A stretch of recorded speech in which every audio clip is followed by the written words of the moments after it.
The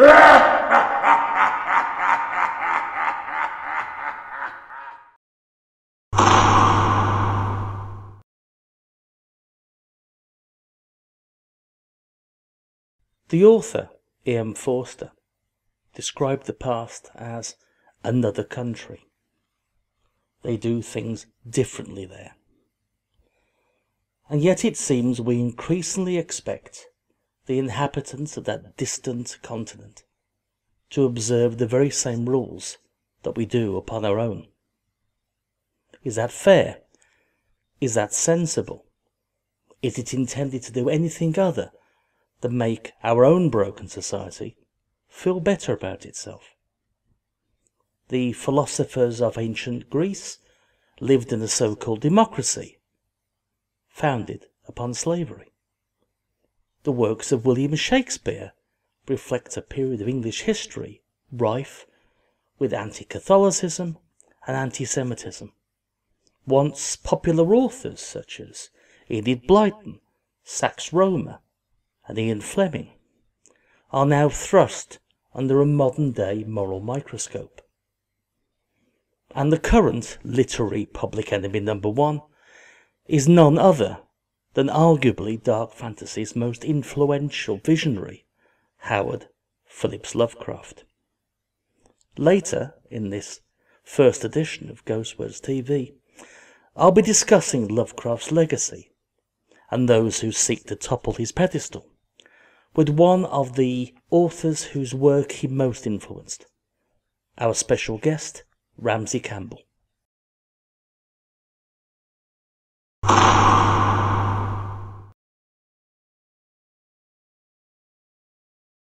Unless you've been living on Gallifrey for the past week, you've probably heard that Stephen Moffat is stepping down as showrunner on the TV series Doctor Who.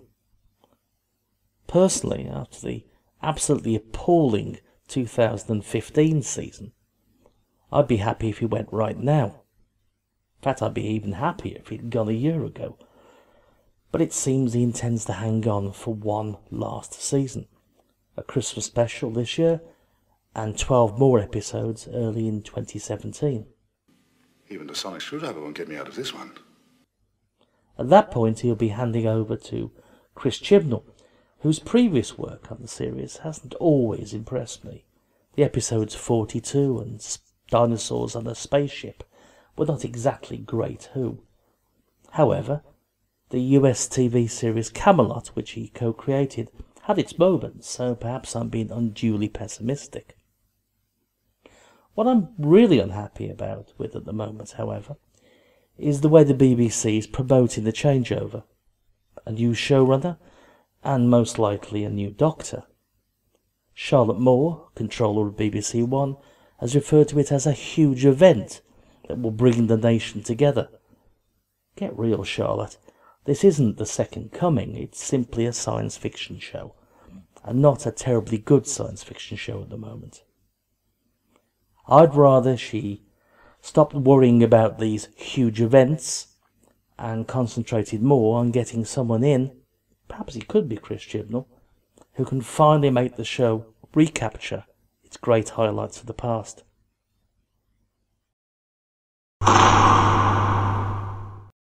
You can catch up with our latest reviews, news coverage, offers and competitions at the Rose of Ibon website, roseofibon.co.uk.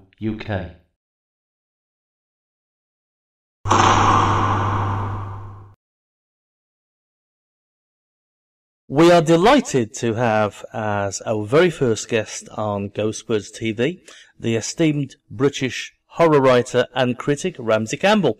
Ramsey, thank you for coming along to our show and welcome. My pleasure, Steve. Good to see you, man. Yeah, good to see you. As we were talking a little earlier, as I mentioned, I was quite horrified to work out the other day that we've known each other for nearly 39 years. It's just the start of February of this coming up that we met, in fact, 39 years ago at FantasyCon. And it was the same weekend, as I mentioned, in 77 that Steve Jones and David Sutton were showing the first issue of Fantasy Tales about, which was obviously an attempt to sort of recapture the feel of Weird Tales. I just felt it. It was more like Weird Tales would have been if it hadn't been interrupted than the actual Weird Tales has become. Although it has its moments, obviously. Yes, but you were one of the regular writers for that magazine, and of course there was this young writer called Clive Barker who kept sticking stuff in as well. Yes, indeed. But as I said, we had a flurry about 10, 15 years ago of small press titles. Sadly, they appear to have all dropped out recently, and that's kind of a sad thing, I think, for the genre, that there isn't now the automatic showcase for new and upcoming talent. No, I suppose that's true. I mean, I suppose in America there's still a few. There's things like Cemetery Dance and the Horror Zine, which I think is an online magazine. You've got S.T. Joshi and Jason Brock are apparently editing one called Nameless, the magazine. So there's still a few out there. We don't know them as well as we used to know the ones. The print, because I suppose there was a time when the print magazines would come around the conventions and we'd see them on the dealers' tables, but sadly, dealers' tables are not as numerous as they once were. And of course, there were outlets such as Andromeda in Birmingham, which would actually stock them. You'll be able to walk in and actually see the magazines in a shop. Which including some terrible rag called Critical Wave, which I think I had some involvement with. Yes, an appalling magazine. But I think it's a bit of a pity, as I said, that they don't sort of exist so much these days. Of course, you yourself, when it comes to actual novels and short story collections, you've primarily been published for more than a decade now in the small press area. By PS. By PS, indeed, yes. Peter Nicky Crowther. Yes, indeed. Since the turn of the century, actually, they've been my primary British publishers. Yeah, that's right. I mean, do you think it's rather sad that particularly for somebody who's got such a reputation as yourself, that even you can't now get onto the mainstream. But then of course, I'm kind of knocking in a sense. I don't mean to be seen to be knocking PS, who do an exemplary job. Sure. But it's just a pity that writers can't seem to get onto the shelves, say, in all the major bookshops. Well, there's a shrinking number of publishers, or more correctly, if they're all the imprints, they tend to be owned by very few, publishers at the top. So I suppose the market is shrinking in a way for fiction in the field. But, it seems to be burgeoning much more than it was, say, I don't know, the mid-90s when things really imploded for horror. And now I think, things are spreading out again. You've got a lot of new, good, indeed, in some cases, great new talents who are making themselves felt in the bookshops. So, I mean, the field never dies. It'll always rise from its own grave, scattering soil as it comes. Somebody will come along and dig it back up again, and it'll end up the monkey's paw end up knocking on your front door once they come in. Yes, exactly. That is it. But when I saw the book that came out in October of last year, 13 Days by Sunset Beach, and I read the synopsis, family, Greek island, weird things. I thought, hello, is this an old plot that Graham Joyce left around that Ramsey's picked up? Because he loved these Greek islands, and you've tended to live, sort of stay down the dank streets of Liverpool. Well, yeah, to a large extent, although, it's partly, I suppose, because the reason for 13 Days specifically was that I was given the idea a couple of years ago when we were on the island of Zakynthos, actually, or Zante, whichever you want to call it, and we were on one of these off-road trips. We were picked up by the guy who ran the tours, so we were the first people, and he was driving through one of these Club 1830 resorts about 8 o'clock in the morning, and the streets were utterly deserted. What, really? I thought they'd be coming out the pub around that time. Well, that's probably right. They're just about staggered off to bed. Yeah, that's right. And I'm not going to say exactly what he said because it would give away the sentinel issue of my novel. But suffice it to say, he made a comment. I thought, oh yeah, that's kind of fun. And then I thought, well, maybe this is a bit more than that. And I spent the rest of a large part of that day trip. I always carry notebooks, scribbling away. And by the time we got taken back to our resort again, I've got about 5 pages of notes for a novel, most of which I did indeed use in 13 Days by Sunset Beach.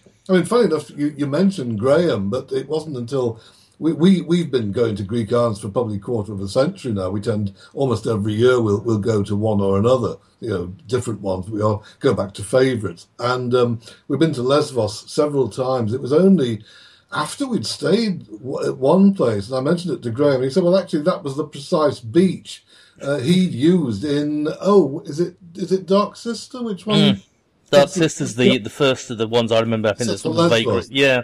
Yeah, so there we are. We were on his territory. We didn't even know. So perhaps it was indeed his influence that has caused me to write this novel instead. I hope so. Well, it's a nice influence to have, I must say. So obviously that's just come out in October, but you have kept up a consistent, almost annual novel is coming out. So I assume that you're working on something new at the moment. I'm rewriting the first draft of the next one, a book called The Searching Dead. Which is actually, and blame Pete Crowther, this is actually the first novel of a trilogy. I mean, Pete has been saying to me for years, nobody's written a horror trilogy. Of course, now Jeff Vandermeer's gone and picked me to that post, which I don't care. It's a very fine trilogy. I hope don't know if you know it at all, but it's definitely worth reading. Annihilation and the other two books. But my thing is, the only reason to write a trilogy is that there's actual reason to write a trilogy, not a long novel split into 3, but really, genuinely, it has to be in 3 volumes. Well, I do recall there was a werewolf trilogy some years ago. Was it Richard Stallman? I think wrote this. Yes, that sounds right. Yes, I have it on the shelf, but I haven't read it. But there's The Beast is one of them, I think. Yes, that's that. There was actually Claire McNally did Ghost House. I think that became a trilogy back in the 70s, because I've got a slipcase paperback set of that. But all the same, though, they still don't happen very often. No. Actually, of course, Michael McDowell did 6 books, a sextet, didn't he? Yeah, wasn't it the Blackwater books? Yeah. Yeah. Well, let's certainly not mention the word Twilight, please. No, all right, that's horrific in a whole different sense. yeah. But you see, the thing is this: that Pete is very persuasive on these things. He's very gentle but insistent. Because of him, actually, that I wrote the last revelation of Da'aki, because he kept saying, "Well, you would love me to do a Lovecraftian novella set somewhere in the north, on some sort of small coastal resort up this way." And well, eventually I did it. I actually felt that when I finished it, I felt that the people who had been saying to me, "Why don't you write more like you used to?" would now say, "Well, this is too much like you're writing now." And the people who like what I'm writing now would say, "Oh, you've reverted to the stuff you used to do." Well, it doesn't seem to have happened. So, in fact, The Searching Dead and the other 2 books of this trilogy will be another step in what I think I would call the Bitchester mythos. My sort of Lovecraftian territory set in England. Although I have to say that it's actually set in Liverpool. And the first novel, this one that I'm presently rewriting, is actually set in early 50s Liverpool. So I'm drawing upon all my memories of the period. So they get to be some use. Well, I noticed, also, I was reading Andy Sawyer's essay that he wrote recently on your use of locations. And he does mention Bitchester and the Severn Valley as being an early sort of way you wrote Lovecraftian stories that were, because initially you'd actually set them way back in this mythical Massachusetts, because you'd never been to. Exactly, but then I have to admit, I've never been to the Severn Valley either. And the American readers didn't know this. So they had no means, probably in the main, of realising that I'd made that up almost as much, But when I eventually got there, it's not entirely like I thought. I mean, gently rolling Cotswold Hills, they're not. Believe me, and I've walked up a couple, but there you are. Well, I thought the locale for the Hungry Moon, I remember that was quite authentic. I thought you'd at least been to that kind of village somewhere else in somewhere like Yorkshire or Lancashire. It was the Peak District, Peak in District, fact, yeah, where they have the well dressing. Oh no, we went and saw a few of those. And I mean, actually, Jenny and I met originally in Buxton at an Eastercon. Good Lord. Back in the late 60s, you know. So that was that was the Peak. My first encounter with the Peak District. I did get driven around there a bit by a friend. So there you are. Everything comes together when yes, indeed. Look. There's a pattern when you look. Well, we're going to be talking about Lovecraft in a specific way, and in the second part of this chat, because obviously we're going to have a little break in the while. But I just wanted to quickly catch a bit more somber news, obviously about David Hartwell. Yes, yes. I mean, obviously an editor who had published many works of horror as an editor, and of course, in a sense, as a contemporary of yourself as an editor. And I just wondered if you had any comments about his loss, unfortunately. Oh yes, a great loss, and you know, it was very sudden indeed. I mean, David was a great guy, a very, very, very genial chap to be around and talk to. Hugely well read, both within the field and outside it, and you know, instrumental in not least in setting up the World Fantasy Convention and indeed the World Fantasy Awards. In fact, I just say this, you know, they gave me one last year, and suddenly I'd done me leg in, so I couldn't actually travel. I'm fine now, so I did it by video link. But I was able to just to reminisce a little bit with David over the link, you know, in front of the audience. Yeah. And remind him that we once saw the very first World Fantasy Convention at midnight. We saw Fritz Leiber read The Halter of the Dark, and believe me, that's something you would not forget. No, certainly not. I mean, I think it was either 1990 or 95 at the WorldCon that we met, and I think I did find David a very nice guy. Yeah, yeah. But as I say, a sad loss. Anyway, I'll just say there's a very, if you look on Facebook, there's a very moving reminiscence by Kathy Kramer, of course, was his wife, you know. But I would just say it is very, very heartfelt. Well, we'll find out and put a link to it on this broadcast. Anyway, Ramsey, we're just going to give it a little bit of a break now. Thank you for chatting with us, and we'll get back in a short while and carry on talking. Excellent. Fantastic.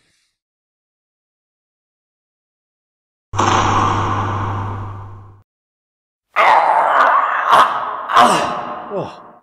Ghostwords TV gets right in your face.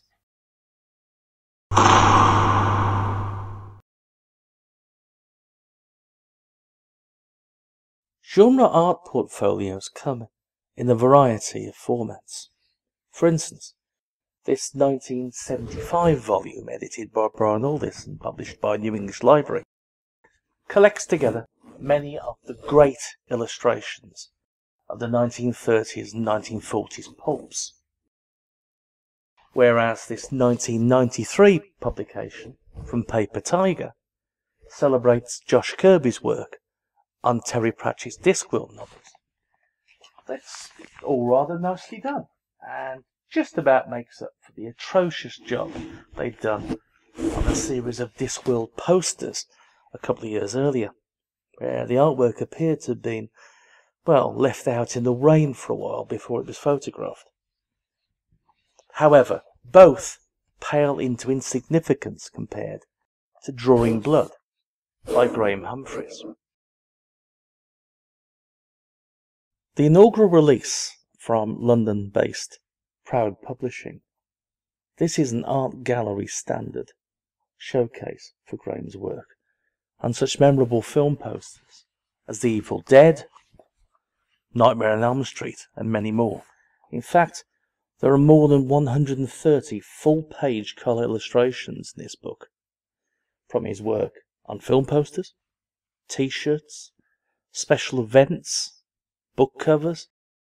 It's an amazing collection, with contributions from some of the directors he's worked with, such as Sam Raimi, Richard Stanley, Axel Carolyn, as well as authors he's been associated with, Mark Morris, Kim Newman, Alan Jones.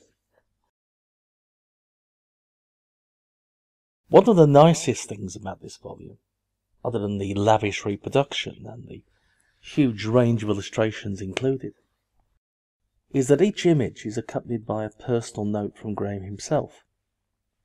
So it almost becomes an autobiography, covering his inspirations and the techniques he employs. I cannot recommend this book more highly. Obviously, a book as impressive as this comes with an equally impressive price tag. Drawing Blood currently retails the publisher's Proud Galleries at £150, but we've negotiated a 20% discount for our viewers. That's a massive £30. Simply telephone Proud Galleries on 0207 349 0822 and quote the discount code IBON20 to take advantage of this offer.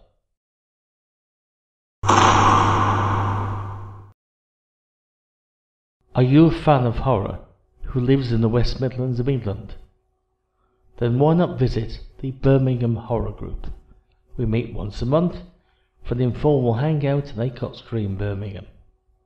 Just visit our website, birmingham-horror.co.uk.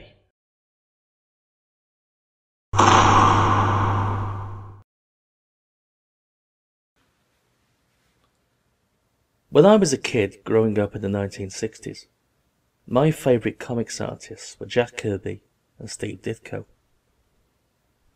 Sadly, we lost Jack back in 1994. But amazingly, Steve Ditko is still going. The guy who created Mr. A, the Creeper, Doctor Strange, co-created The Amazing Spider-Man, did terrific work for Charlton, DC, Warren, and Marvel, is now producing small press magazines in collaboration with his old editor, Robin Snyder. I've got issues 22 and 23 here, and issue 24 of Dikto, or whatever title he chooses to go with at the moment, is on its way to us. We'll stick an address on our screen in a moment for you to order your own copy of number 24. Please support this magazine. It's funded by a Kickstarter project. If enough people support number 24, we should get number 25. It's great that such a terrific veteran of the comics industry is still producing work. Fresh comics for a new generation, for a new century. And he deserves your support.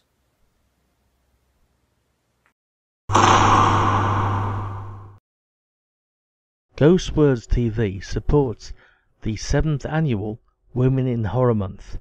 For full details, check out the website womeninhorrormonth.com.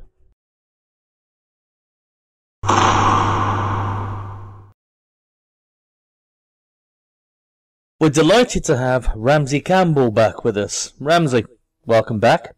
Hey, Steve. Hi there.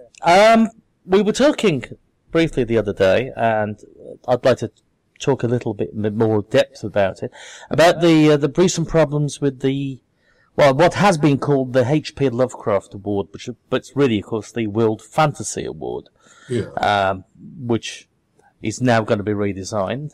This year just gone, will be the last year that it will have an image of Lovecraft on it. And I just wondered what your own personal reactions were, because I know that certain people have been very much in favour of the change, other people have been very much against it, including, of course, the aforementioned S.T. Joshi, who has returned both of his World Fantasy Awards in protest at what's happened. Yeah, well, I've certainly not returned mine. I've no intention of doing so, but I understand why SD did it, and I also kind of understand why, the change has been made, which isn't to say that I necessarily agree with making the change in the first place. I mean, I was, as it happens, I was one of the judges for the very first World Fantasy Awards back in 1975. And I think it's sort of significant that we gave it to the Lifetime Award, the very first Lifetime Award, to Robert Bloch, who was, of course, Jewish.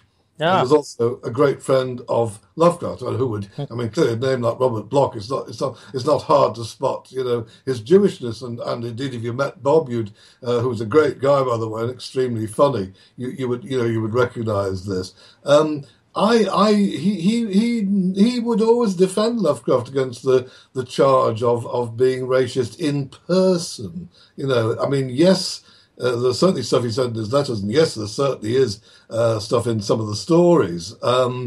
Now here, you see, here I would begin to argue with some of the movers against the award, because, well, I keep hearing from some people that virtually all of Lovecraft's work is racist, which seems to me to be quite a stretch. Now, obviously, some stuff like The Horror at Red Hook, famously, which is basically his diatribe against what he disliked about living in New York, which was basically there were lots of foreigners, foreign to him, as almost a sort of New England gentleman who would really wanted to be an old English gentleman, And things like Medusa's Coil, most infamously, which has an amazingly racist final line. But on the other hand, there are people who argue that The Shadow over Innsmouth is a racist text. Well, I mean, listen, guys, it's certainly about miscegenation, but it's about mating with fish frog creatures that come out of the sea. That's more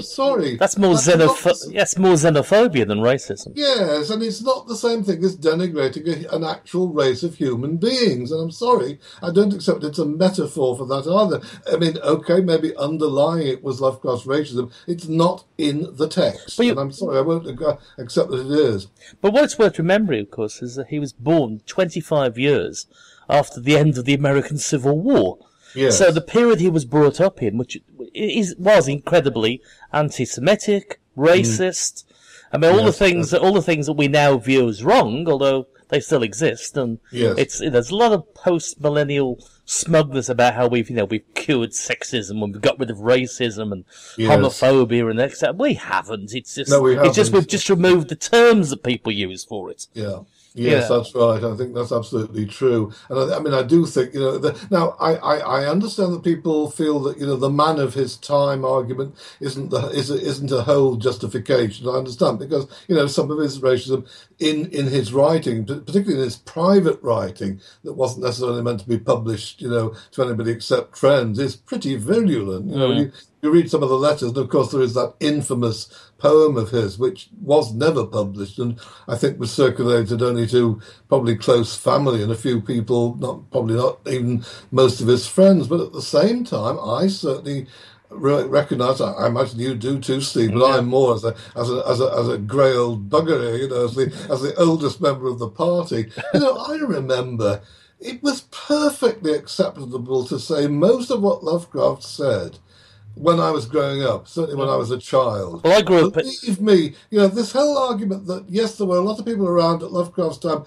who were not as racist as he was, certainly true. Of course that's true. But at the same time, well after he was dead, decades after he was dead, certainly in Britain, ordinary people, many ordinary people, some of them related closely to me, would really have felt that he was, being only very mildly over the top, if even that at all, and would just casually use racist terms without thinking about it. I mean, I grew up in the 60s and 70s, and some of those terms were just used, just thrown out without anybody even thinking about them. Yeah, sure. So.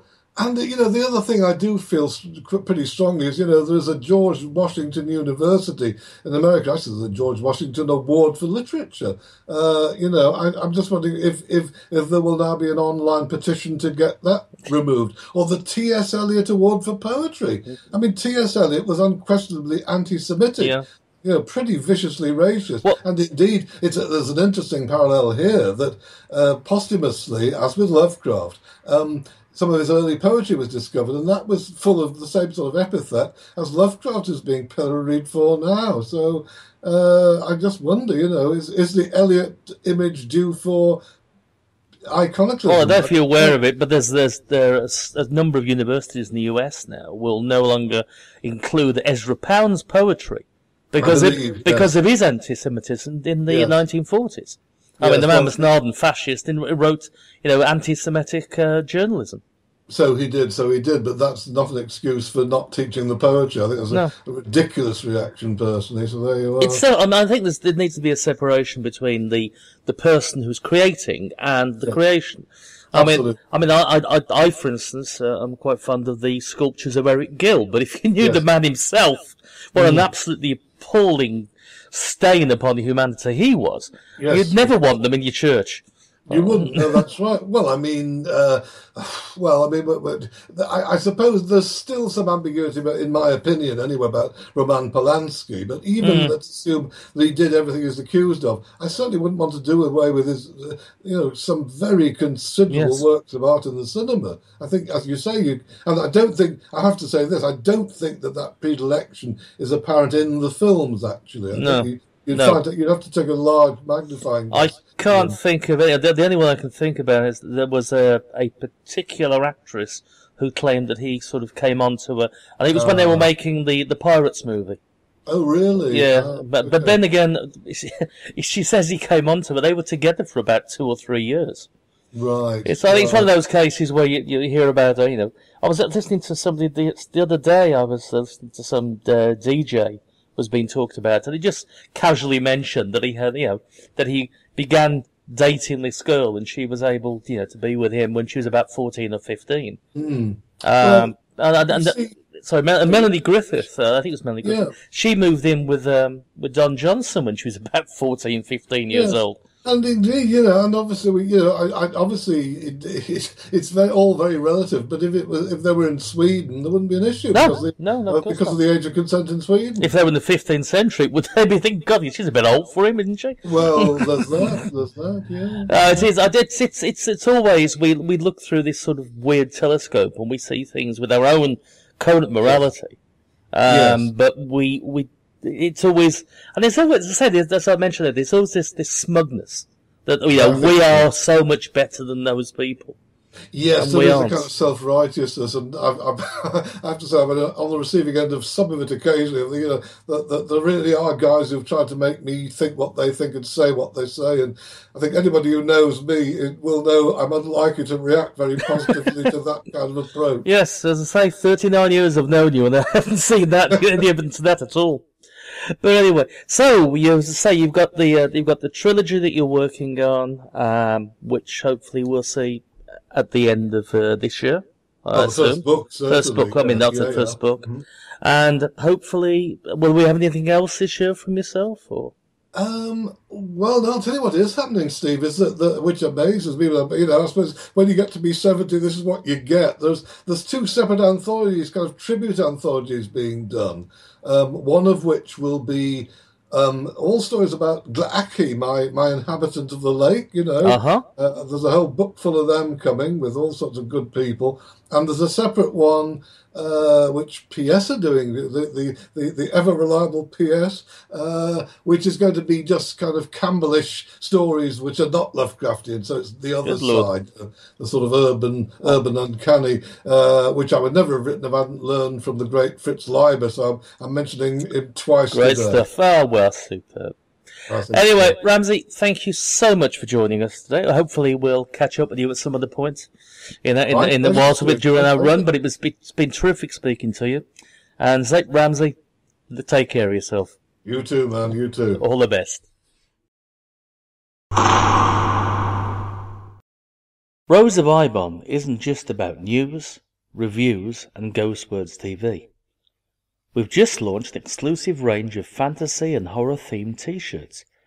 Please visit the Rose of Ibon store to check out our latest designs. store.roseofibon.co.uk.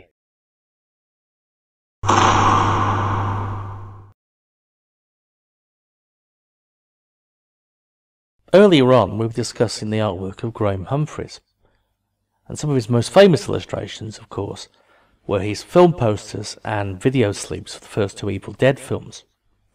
They came out back in 1981 and 1987 respectively. Then of course we got Army of Darkness in 1992. Other, however, than the quasi-remake sequel that came out in 2013, we've had no real Evil Dead since. Many of us thought that was it, that Sam Raimi and his team had moved on to bigger budgets, to spectacular Spider-Man-style adventures. But no, we were all wrong. He announced he was working with Starz, the American cable network, to produce a new TV series. I can't have been the only person who thought, Evil Dead on TV? It could never be as fun, as gory, or as mad as the original films. Well, again, I was wrong. The TV series, which is also playing now on Virgin Media in the UK, is more than the original series of films. It's brilliant.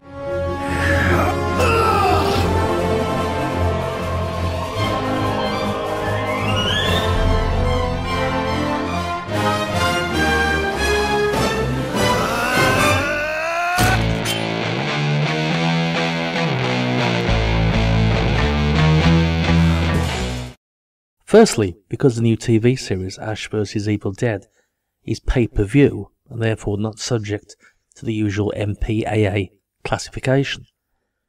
Sam Raimi and his team actually have much more freedom than they could possibly have hoped for with the movie. In fact, they've admitted that Starz has often said that they can actually go further than they wanted to with their original scripts.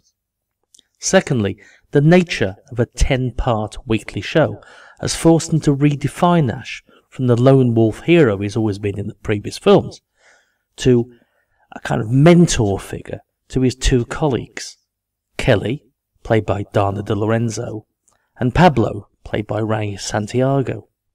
There's also the mysterious figure of Ruby, who may or may not be the second daughter of the mysterious Professor Nolby. Or she may not even be human. She's played by Lucy Lawless, and we'll be seeing more of her in the second season. And yes, there will be a second season. Starz had enough faith, even before the show had premiered, to green light a second series. Groovy. Now, I've spoken to my contact at Virgin Media, and she's unable to confirm at the moment whether or not we will have a second season on British TV. So my suggestion is, if you're with Virgin, drop them a line right now and say how much you enjoy Evil Dead. If, on the off chance you aren't with Virgin and haven't seen it yet, well, catch the inevitable Blu-ray or DVD, and there will be one because the cast are already recording audio commentaries. It's a terrific show, like I've said, and deserves our support. Of course, it's not the only show that's been brought back at the moment. Twin Peaks will be back in 2017, and American TV is already screening the 6-part miniseries of X-Files. I've not seen either of those, obviously, but if they're anywhere near as good as Ash vs. Evil Dead, I'll be surprised. In fact, I'll be amazed.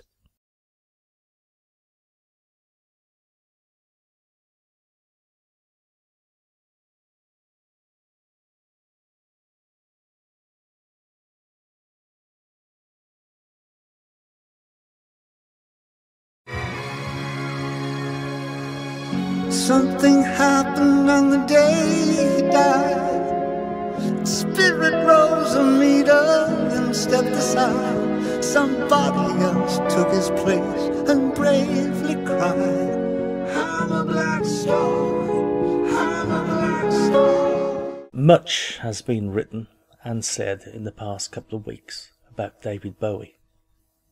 The man, the music, the legacy. Initially, people were writing about his new album, Black Star. Sadly, that turned out to be his last official album. Then they were writing about his totally unexpected death, or at least unexpected outside the immediate circle of his friends and family.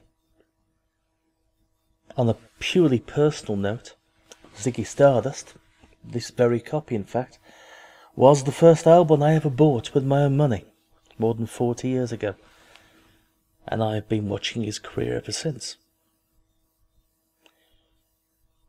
However, there is another side to the recent tsunami of articles about Bowie and his career as an actor, as a singer, as a free thinker. It's the abuse, almost, of his name in order to promote other people's agenda. I was particularly reminded of this yesterday when reading the Huffington Post, an article by Andy Law, who was clearly a disciple of the great internet god, which came out with a number of ridiculous assertions, not least of which that the internet is somehow evolving us into the Homo superior that David Bowie occasionally sang about. Except when Bowie sang about that creature, I suspect he was being less than entirely serious. Mr. Law, on the other hand, believes that we are, in fact, evolving into a greater being, a higher form of life, because of our use of electrons and pixels and instantaneous communication. So instantaneous, he asserts, that the announcement of David Bowie's death was brought to the attention of 3.4 billion people all at once, which is absurd. It ignores the fact that half the world would have been in darkness at that point. It ignores the fact that not everybody is hooked to their computer 24/7. Perhaps Mr. Law is indeed hooked to his computer. Perhaps he has a silicon chip rammed inside his brain. Except that sounds like a old Bob Geldof song. I would rather people like he stepped away, didn't use Bowie's name for their own personal philosophies. I'd rather remember David Bowie as being a person who was a massive influence upon my own life, a source of great pleasure to myself, my late wife, and for that I am very grateful indeed.